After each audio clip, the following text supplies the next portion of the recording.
Hello, everyone.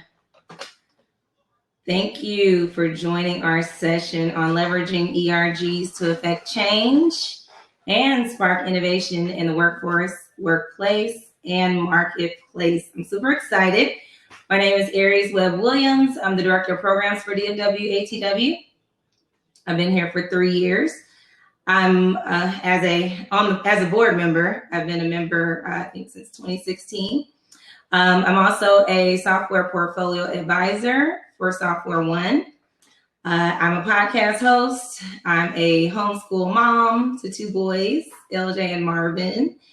And we do have a couple of people that are going to be monitoring. I know we have Lindsay. She's going to be monitoring the chat. So I would really like you all to ask your questions while we're speaking. As we're speaking, please add them. You don't need to wait to the end, but we'll make sure that we address all your questions. We do want this to be interactive. So if you have questions, this will be a great time to just put them in as we're talking if something sparks your interest.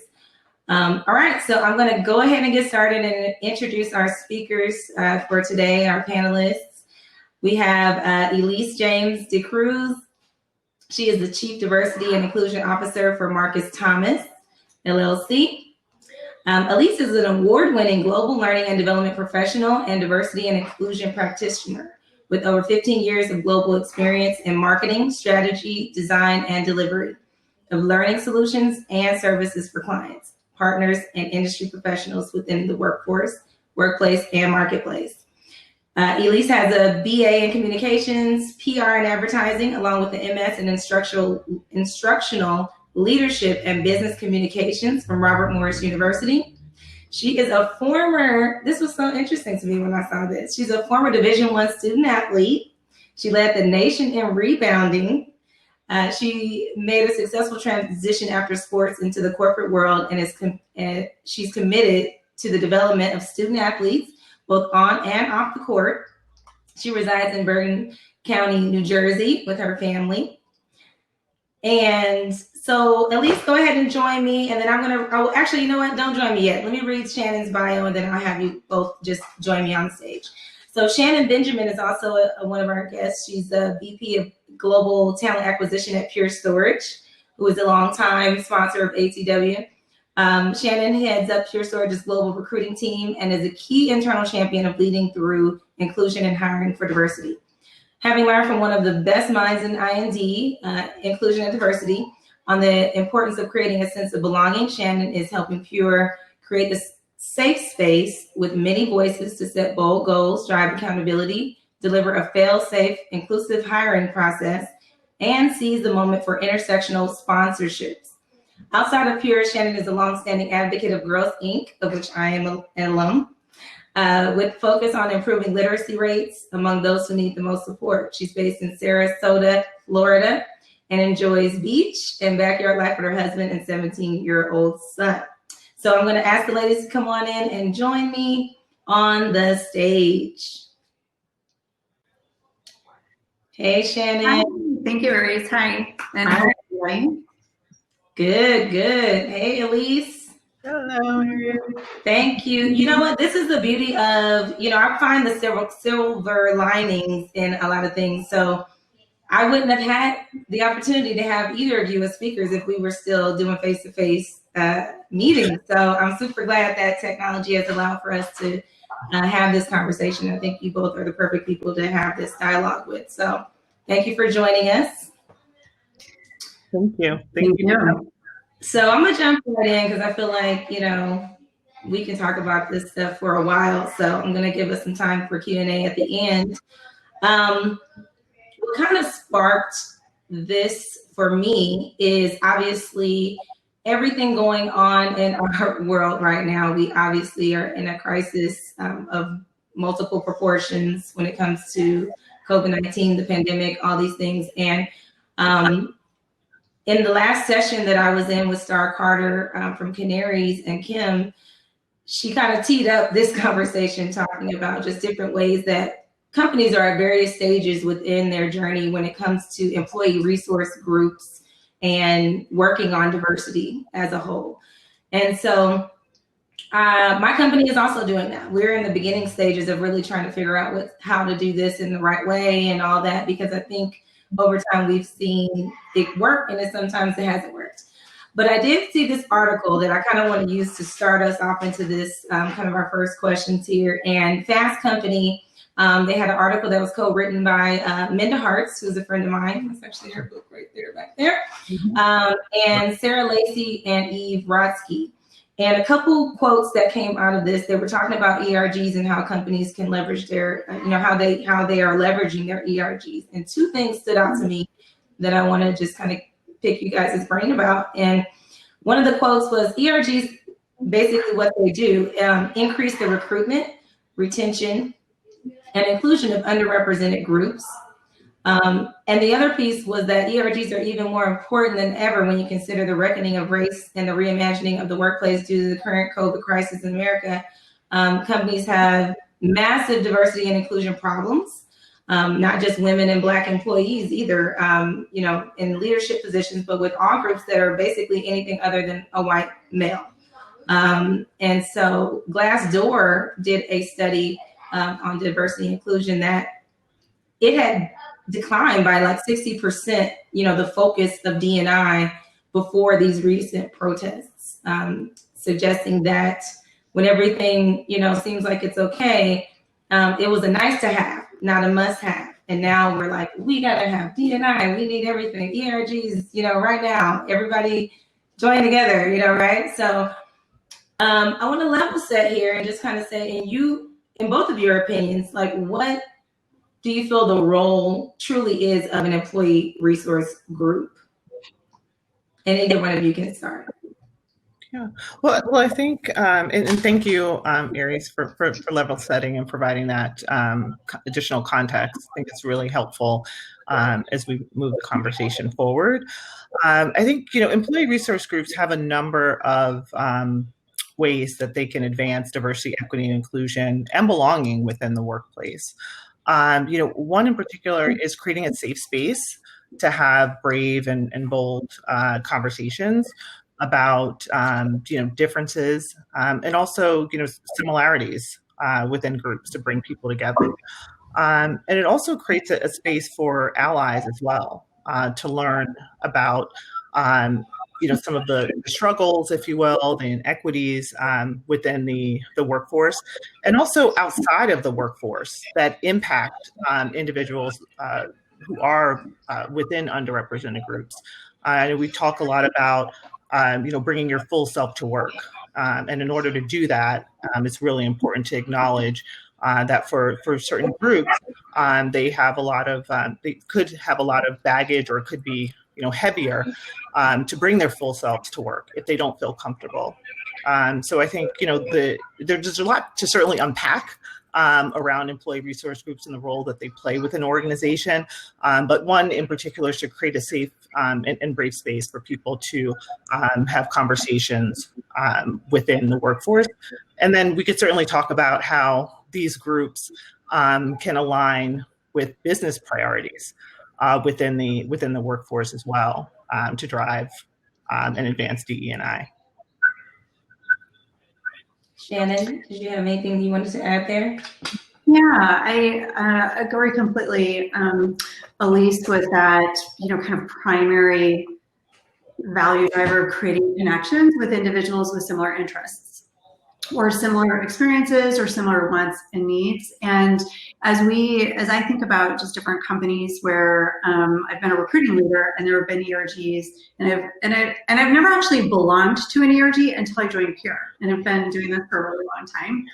But I think what I'll observe is that Pure has taught me, and maybe it was just because I was more ready in my career to lean in and get curious about this, but has taught me how critical ERGs can be as the connections start to get made and ERGs start to form. Those connections create community around those common experiences, safe places to communicate.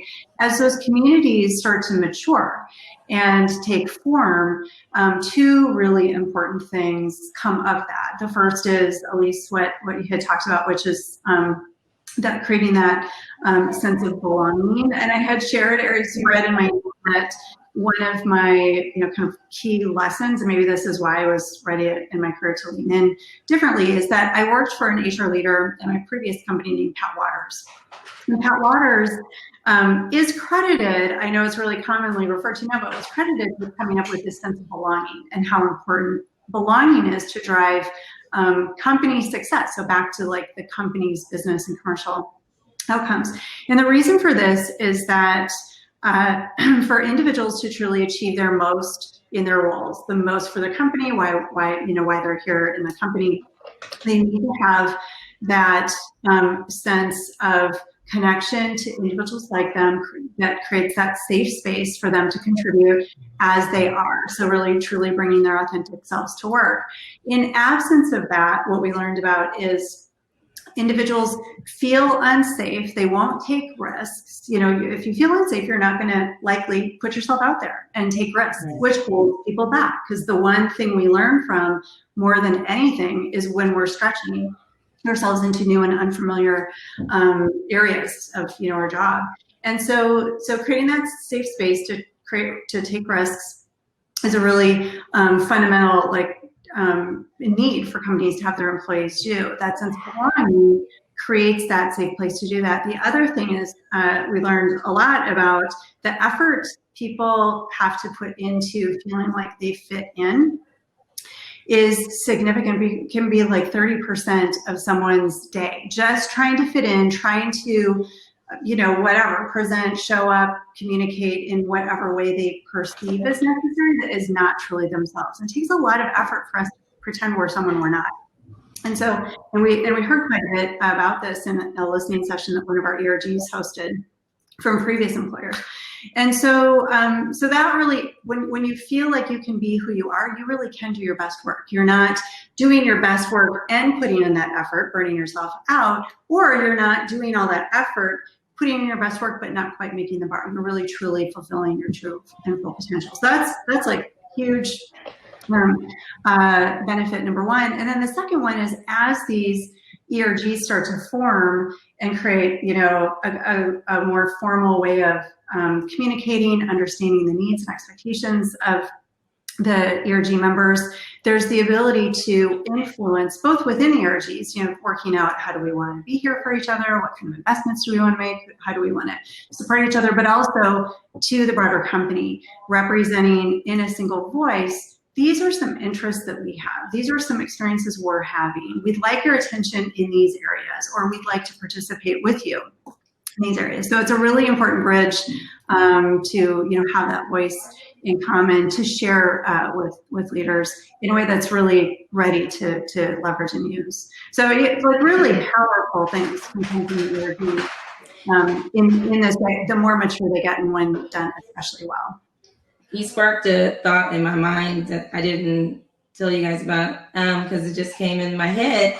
But and I agree, because I've lived this life all my years in my career of really not feeling like I could bring my whole self to work. And it is a comfort there when you have a resource group that you can go to where you guys can kind of be like, oh, we can lay our hair down a little bit in here and talk. You don't want it to be like a vent session, but you kind of need that sometimes. You might need a vent, But how important do you think it is for executive sponsorship for these ERGs? I mean, as you were talking, I'm like, okay, so should there be executives that are coming in to help bring that information to leadership as they are coming up with these lists of things of how they're feeling and what they're doing, all these different things that are outcomes from it? Should there be, and should that executive be of the same demographics as the ERG, or maybe it would be not, so that there's some diversity in that even? So what are your thoughts on executive leadership participation? Yeah, I do think it's critical to have the executive leadership participation in terms of defining what those roles and responsibilities are. That can certainly be a part of the ERG strategy, but I do think that there needs to be executive level sponsorship within the organization. I also believe that they being the executive leaders should have an out, if you will, like it should be opt-in, to ensure that they provide the level of support and commitment that's necessary to support the ERGs. Oftentimes you have executive sponsors that might participate out of guilt, or other underlying reasons. And it's really important to create a safe and brave space to have those one-on-one conversations with the executive leaders to ensure that they are doing it for the right reasons and the timing is right for them. Right? They could be, at a place in their career where they're at capacity, and that's okay. And it doesn't mean that they don't care. It might mean that they just don't have the time right now to be an executive sponsor. However, it doesn't mean that they can't contribute in a meaningful way in other ways, to help support the work that the ERGs are doing. And then I would say to your second question around whether or not it should be the executive sponsor should be a person who represents that particular ERG. I do think it's important for that executive sponsor to be able to identify with that group. As a Black woman, I think it's important to have an executive sponsor if it is an ERG, to have a person of color leading that group, or have a person of color as an advisor, if you will, to the individual that is leading that group. And I think it's helpful in a number of ways, to be able to relate, to be able to unpack some of those issues, or scenarios, if you will, that will arise within that group setting. And also bring those learnings back to the leadership team. So I think it's really, it's really critical.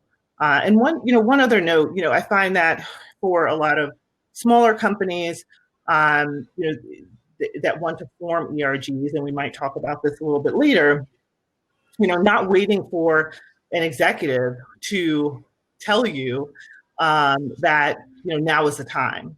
It's always the right time, to do the right thing. And if you feel like there is an opportunity within your organization, don't let your title, define your role and define the impact that you're going to have within the organization.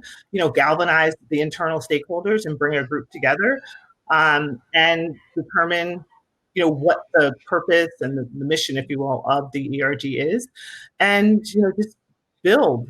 You don't have to. Have someone tell you, Right. You know what I mean? Like to be able to start an ERG. I always say that ERGs are like as grassroots as you're going to get in the company as far as your connection, to what's really happening and the real people who are affected by these different things. Shannon, you do a lot with like talent acquisition. So do you all, or I guess I can, we don't want to specifically go there with Pure, but you can share if you want to, but some of the data, I would like to talk about some of the things that you guys get from your ERGs and how do you leverage that for different things, with regard to like talent acquisition. Are you getting information or details from, those ERGs to help create pipelines, either by building relationships within the community, or how is that information utilized in that process? Yeah, we have at Pure a really mature setup with our employee resource group. So they meet regularly. They have very robust offerings. There are a lot of stories that we can source from the employees who belong to the ERGs. So when we think about bringing the inside of the company out and sharing what's happening inside of Pure, there's a whole lot of richness in the content that we can share, which is really important because it's a big part of Pure's identity. And I will mention too, one of the things that Pure decided when we addressed the question of executive sponsorship is that each ERG, and this was grassroots organized, the ERGs were formed by employees, but when the proposal was made to formalize the ERGs, which would include executive sponsorship, the decision was made that each ERG would have at least one executive staff member. So either the CEO or one of, in our case, his direct reports. And that has been a really important feature for us because that sponsorship and that visibility of an executive staff member to the work of the ERG and specifically the ERG leaders, it represents what I learned is intersectional sponsorship. And in some, at least in some cases, it's intersectional sponsorship where, for example, for our Women at Pure group, we have 3 executive sponsors. It's a very well-sponsored effort, and 2 are E-staff members, and they're both males. Because we don't have a lot of females on the leadership team. Actually 3, all 3 are E-staff members. 1 is female and 2 are males. And the reason why we did that was because those 2 males were leaning in to participate. They really wanted to advocate and be really active, and they wanted to have more visibility into our women across our organization. So felt like sponsoring the ERG would be a really great way to do that. To answer the question, they asked the data. What we've really found is that our ERG community is not coming to TA with like data or insights as much as they've been leveraging the voice of the ERG member experience to us to share. And it's a positive story, and to our executive staff to advocate for what they're working on. And so I think what I will share is that we leverage the ERGs as thought partners. So we're thinking about doing such and such a process. Or in one case, we learned that one of our ERG members was doing special prep for candidates for our inside sales team, and as she was like preparing candidates of color, she's a member of our coalition ERG and is a Latina team member. She was taking extra time out to prep the candidates who are people of color so that they would be that much more prepared for what was to come and to enable them to do their best performance and contribution as a candidate, so that we could see that, and that would position them well in the process. When we learned that, we were like, oh my gosh, we can let us formalize that and leverage that approach across the board. And so that's the partnership that we created there. So it was kind of less about like data and insights, but more about, hey, here's something that candidates are saying is really helping. They appreciate it. They appreciate the extra touch. They appreciate that we're leading the conversation. Did you get any pushback from that? It seems like, sometimes you can get people like, well, why are they prepping these candidates and not other candidates? Was there any pushback anywhere? I think that what you said earlier around the situation that we're in with our, racial tensions in society has changed a lot. And we might have gotten pushback 4 months ago, I don't know, because we were having those conversations, because the dialogue completely changed after May in every way. I feel like my role as a TA leader became redefined almost overnight. And I think a lot of other people felt that way too. So I think it's possible that would have felt like unfair earlier, kind of a few months back, but now it feels completely appropriate. Why would we not help prepare our candidates? We want to diversify. Sure, let us create the maximum channel to do that. One of the things that we learned in tech is that when we recruit from only tech, we're unnaturally limiting our access to diverse talent.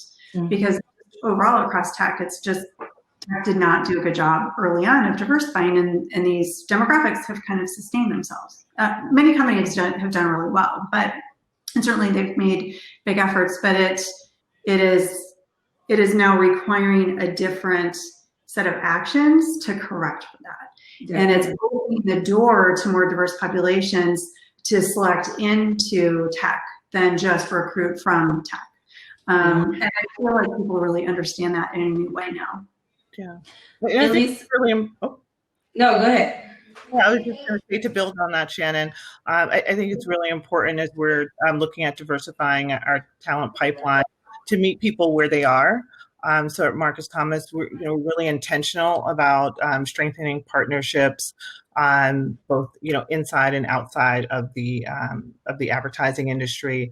identifying strategic partners and organizations, and non-traditional schools, if you will, that are basically preparing the next generation of advertising professionals, as well as career changers, right? And identifying transferable skills that carry over from other industries into our industry. So, I know we talk a lot about, within the HR world around, lack of talent, lack of diverse talent for that matter, and, really being thoughtful and intentional about where we're going to meet the talent, to make sure that they have access to the opportunities and experiences and roles that will not only set them up for success, but also create a richer culture, within our organization and within the industry. So I was pretty surprised to learn that only about 30% of companies even have ERGs, right? But I wasn't surprised to know that most companies don't financially support the ERGs in ways which either giving them a budget to do things with, to create programs, to invite speakers, to do different things, that will be necessary for them to continue to help their company increase diversity and make it a better, place for the employees, as well as even like professional development opportunities. A lot of people actually, when they join these groups, it hurts their career because you're giving hours over here and it doesn't impact your actual work. So you don't get credit for that when it comes time for performance evaluations. Maybe even financially supporting those, that could be bonus, you lead this group, you get a bonus. Like how do you feel like even like now, I wouldn't be surprised for a company a month ago to say we weren't giving our ERGs any money, but going forward, now that we're kind of having these equity conversations and looking and digging and seeing all of this, do you think it's important for companies to financially back these ERGs with, what they're doing for their companies? Yeah, I do. Yeah. Good answer.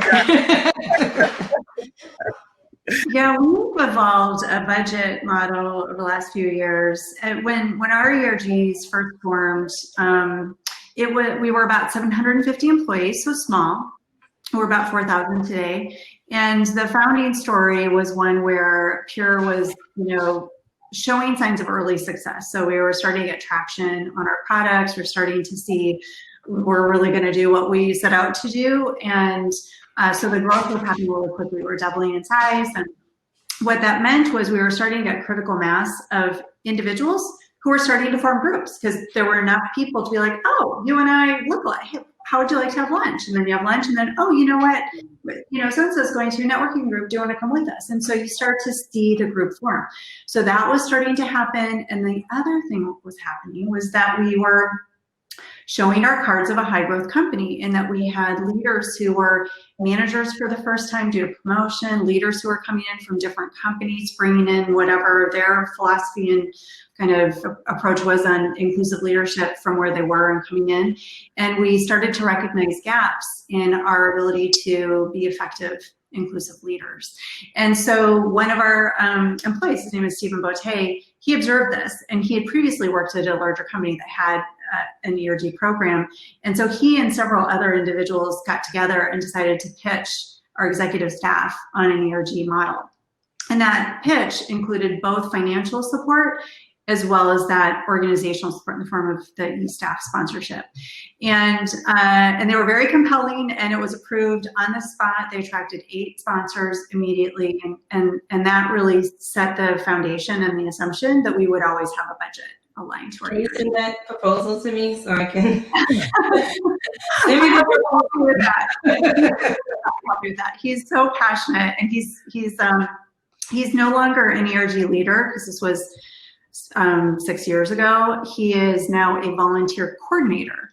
So that's a different role that a lot of companies don't have, but essentially as a founding member of the ERGs, he supports and coaches the ERG leaders in partnership with one of our other team members who is general counsel. Her name is Nikki Armstrong. She's fabulous too. They're super inclusive individuals and leaders, so they're very effective at helping coach, kind of outside the direct ERG line, just from the side, to help individuals think about how to allocate a budget, how to understand the voice of your membership, how to do some of these things. And so they're like the thread of continuity from 1 year to the next around ERGs. So we would absolutely role that he was created out of that. Okay. Yeah. I don't know if it really exists anywhere else, but I think now that I see it, I would highly recommend it. And his view on budget is just, as you redo your budget each year, be sure you're drawing some specific ROI associated with the expenditure and the connection to the business. And as long as you do those things, especially a company like Pure, we understand the value. I've indicated that in a couple different ways, but it's like non-negotiable that we would consider anything different. Mm-hmm. Elise, go ahead. I was going to add connection to the organization, both internally, externally, is really important as well. So like internally, it's like, recruitment, supporting, belonging, creating safe spaces.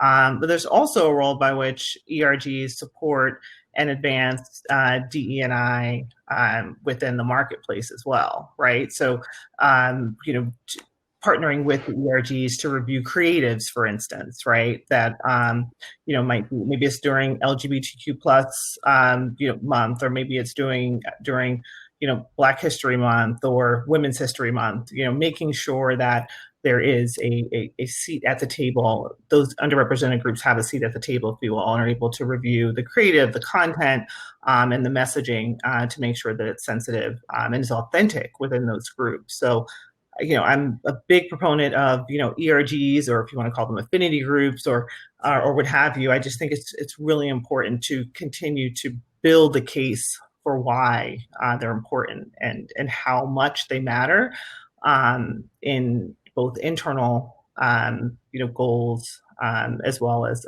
external goals to drive your organization forward. That was exactly what I was about to ask you about. The seat at the table, in products and services, and what suppliers are we using? We didn't even get there, but there's so many ways that I think, from my experience at certain organizations that actually had active ERGs going, I'm not sure to the extent of how much they were actually inviting them into that executive meeting where decisions are really being made and vision planning and all these different things are happening, instead of just saying, here's what we're doing, you guys figure out how to maneuver around those things and make whatever happen. And let's bring you into the room with us as we are coming up with things. And then you might say, that's not, no, right? So so that was actually going to be my next question about how important that is, because I think that's something that we're reimagining everything now, right? So we don't have to follow the traditional route that we've always followed, and this is how it's been. We could do different things now. If we're not doing it, let's do it. So yeah, seat at the table is definitely something that I think is one of the big things that should be added, if that's not happening now. Have you seen any challenges with these different ERGs, or maybe complaints that the leaders are saying that they're not, getting supported in some way? Or what do you think the challenges are of actually having a official affinity group? Well, I think, there are certainly challenges in forming any group within an organization, for sure. Ensuring that there are clear expectations, clear communication between the ERG and the executive sponsor and the leadership team and the CEO. Also ensuring that the roles and responsibilities of the members of the ERG, as well as the executive sponsor, are clearly defined.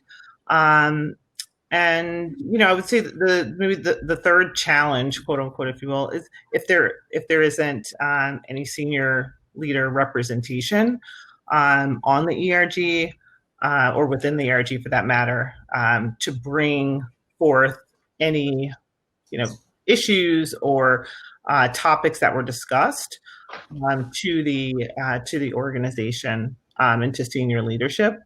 But at Marcus Thomas specifically, there is a lot of support from the top down from our CEO Jim Nash, as well as the leadership team, and we're fortunate enough to have executive sponsors across our employee resource groups.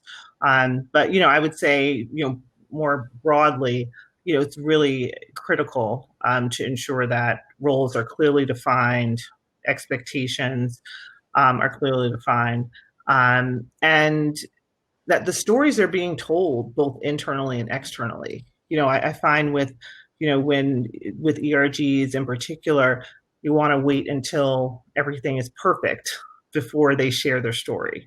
And it could be, a disservice for companies and individuals who might be hesitant to start. So, I would just encourage, folks who are thinking about, forming an ERG and are anticipating the challenges to do it anyway.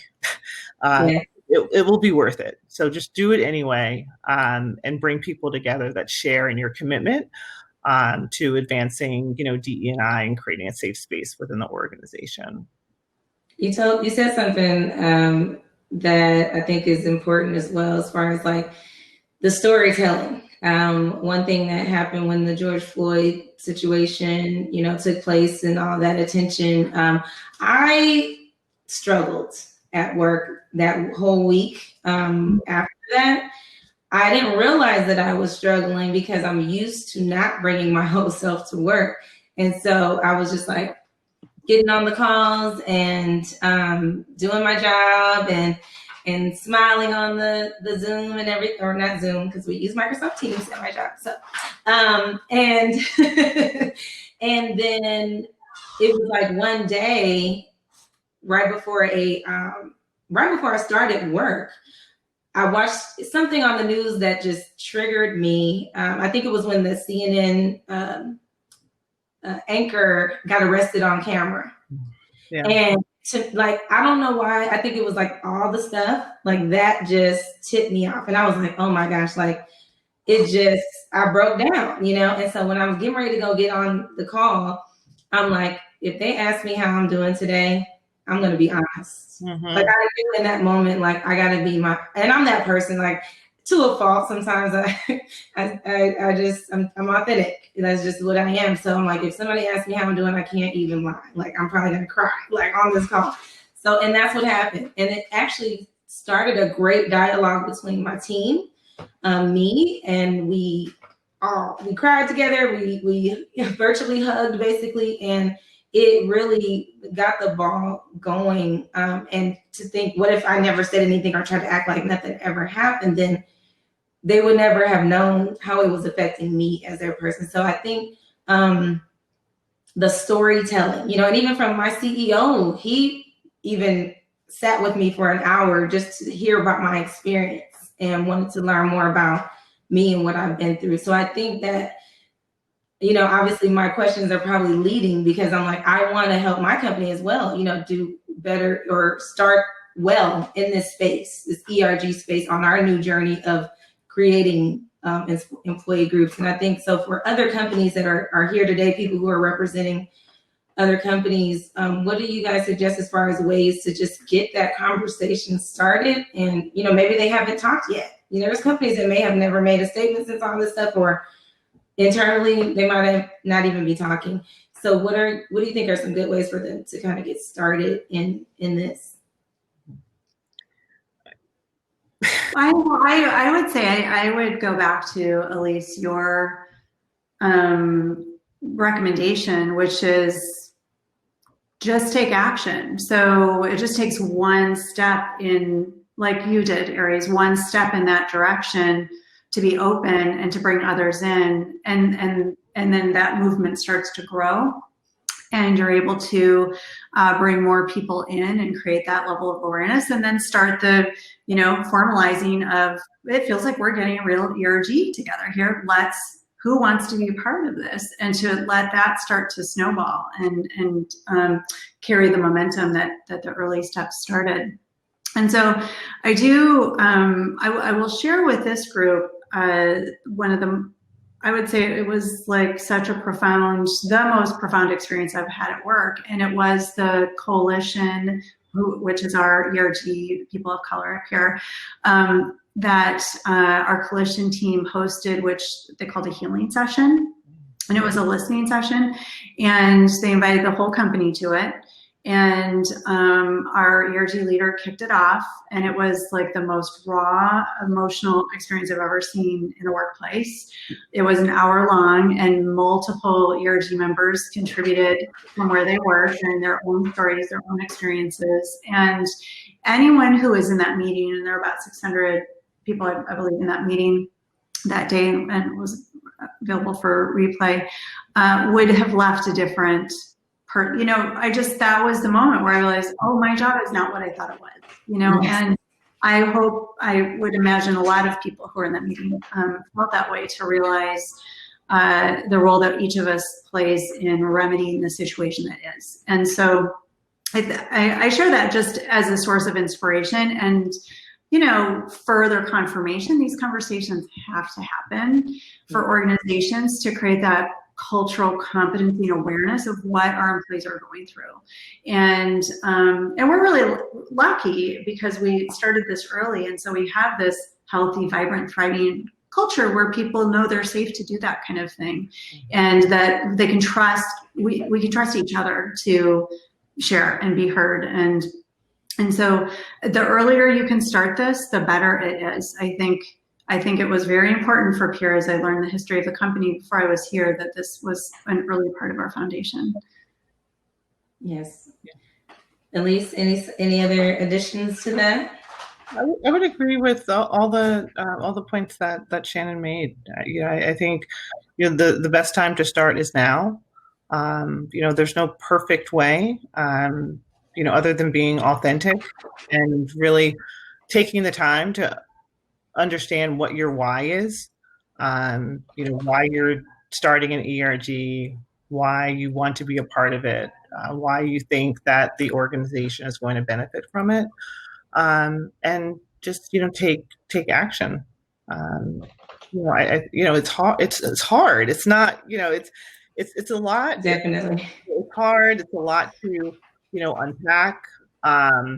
And it's certainly a journey. It's not going to happen overnight. And, being able to recognize that every employee within your organization is on a different spectrum of their personal and professional journey within the, DE&I sphere, if you will, is really important. So being able to show compassion for others as they navigate these sensitive topics, shouldn't be lost in the conversation as well. I think one thing that, and Lindsay's in here as one of our room hosts, but she's on the board of our Women in Tech group at our company. And one of the cool things about that is that when you connect to the community through your ERGs, that is the pipeline of what you're bringing into your organization. You can create what that pipeline is going to be. And being intentional is super important in that. As we were talking, I'm sitting here thinking like, wow, if Lindsay wasn't a part of ATW as a member prior to, I wouldn't be at this company right now. I mean, I met her through ATW.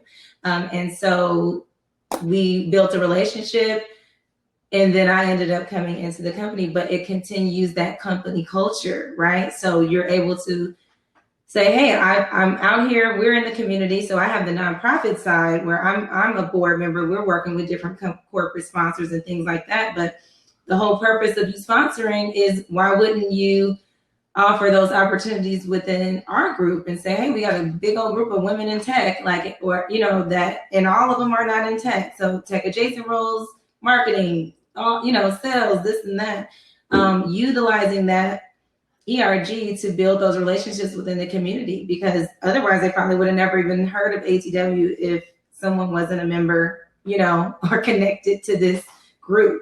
So I think that's another kind of plug for other people who are a part of organizations to build those relationships within the community to create a pipeline for your groups. Like me, I'm doing some research in other organizations as well. So I've been looking at the Q&A. I haven't seen any questions come in. I don't know if we have any. Let me check and see real quick.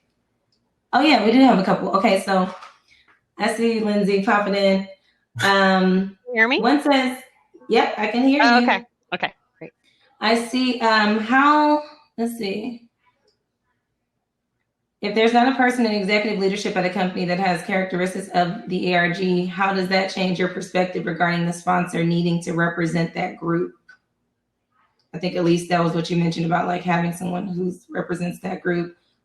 How would you deal with that? Yeah, absolutely. I mean, if there's a scenario, by which you can't have a executive sponsor that represents ERG, at that point, I think it's probably equally as important or more important to make sure that the individual shares in the commitment of that ERG and is able to communicate effectively the needs of that ERG.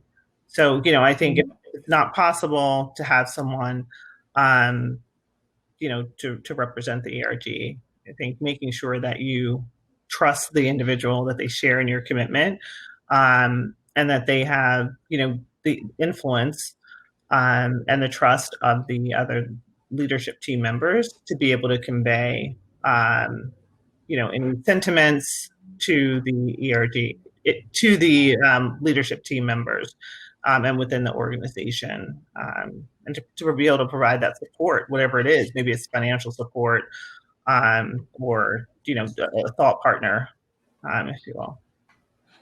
All right. I see. I think I deleted one on accident, but I see. What are your thoughts around a scorecard and metrics around D&I initiatives? Very important. One of the things that we've learned, just because our minds have opened up to more ambition than what we had in the past, is that in absence of setting, big, bold goals, the tendency is to think incrementally or just kind of let inertia carry you forward. So one of the key initiatives that we're working on at Pure right now is coming up with very specific outcome-focused goals. We've been more focused on activities as opposed to outcomes. And activities could be things like implementing what we call the rule of three, which is kind of like the learning tool, which is where there's a commitment to interview at least one qualified, diverse candidate prior to making an offer decision. So that's an activity. We either did it or we didn't. What percent of the time do we meet the learning rule activity? But it doesn't necessarily drive the, obviously we're going for as close to 100% as we can get, but it doesn't necessarily drive the outcomes. So we're thinking, as you said, Aries, thinking about things differently, and we are taking what has felt like a bold move in the past, which is focused on the outcomes, the actual percent of hires, because we know the only way you can add to the diversity of your organization is by bringing more diverse talent in. And so as a result of that, we're going through a process to develop a scorecard. It hasn't been designed, even drafted yet, or there's probably a 2-quarter big body of work we're working on that includes that, plus several other things. But that will be part of the e-staff quarterly scorecard reviews, and that each e-staff member will actually share with their peers how they're doing. So it's a very direct form of accountability for each e-staff member. And that, by the way, was the idea of one of our coalition sponsors. His name is Arthur Johnson, who is a person of color. And so it's just really important, I think, Elise, to your point, to have, where it's possible, and I know it's not a part of the problem, it's not possible right now, but to have individuals in those positions advocating for that level of accountability and clarity. This is that important, and it's so important. I'm going to report on it myself. This is not an HR metric. this is my business compared to, this is a part of my overall scorecard. So we're advocating for that very strongly to the person who asked. I see this thing on the top of the screen. I don't know what that means, but it's going to kick us off or something. I don't want to click it. I'm scared. 7:55. That's letting us know that it's time. That is going to, okay, good. Yeah. All right, so there was one question. Let's see if we can get through it really quickly. We got 3 minutes. It says, how do you handle when an ERG's foundational initiatives are absorbed or becomes company corporate initiatives? Like what the ERG was founded upon, if it becomes a part of the corporate initiatives. I'm not exactly sure what they were looking for from that, but thoughts? Yeah. Aries, could you just restate it one more time? I just want to make sure I'm crystal clear. It said, how to feel about or handle when an ERG's foundational initiatives, what the ERG was founded upon, are absorbed and or becomes company/corporate initiatives.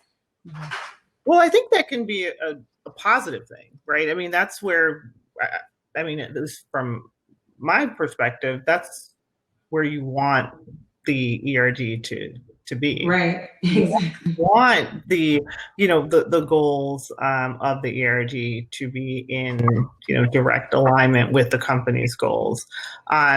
With that said, you also want to ensure that, the members of the ERG and the sponsors of the ERG are getting recognized for the work and the contributions that they've made over time. Yes. But, outside of that, I think it's a positive thing. I agree. I feel like that's the goal, right? Ultimately. Yeah. And then you don't have to have ERGs because we're all doing this work. All right, we're at close to our time. I do want to thank you, ladies, so much for your time, your energy, your effort, and joining us, ATW folks, for the first time, but not the last time, because I'm hoping that you will come to some more of our meetings and be a part of it. Thanks again. And I think the direction for us after this is really just to go forth in our companies and be the change that you want to see, and really just be your authentic self. Get in there, and if you don't have an ERG, maybe you need to start one. Maybe you need to talk to your executive leadership and figure out how you can connect within the community as well, and just build. I think you use that word, at least build. All right, well, I'm going to direct all of us to go back into the lobby, and Lindsay told me the way to get back there is to hit the back button. I didn't know that at first, so yes. We're going to go ahead and go back into the lobby. This is going to be our time to have happy hour, celebrate us getting through this successfully, and finish networking with the rest of the people that are in attendance. So thanks again, ladies, and hope to see you again. Excellent. Thank you for the opportunity. Yeah. Thank you. Thank you. Bye-bye. Bye.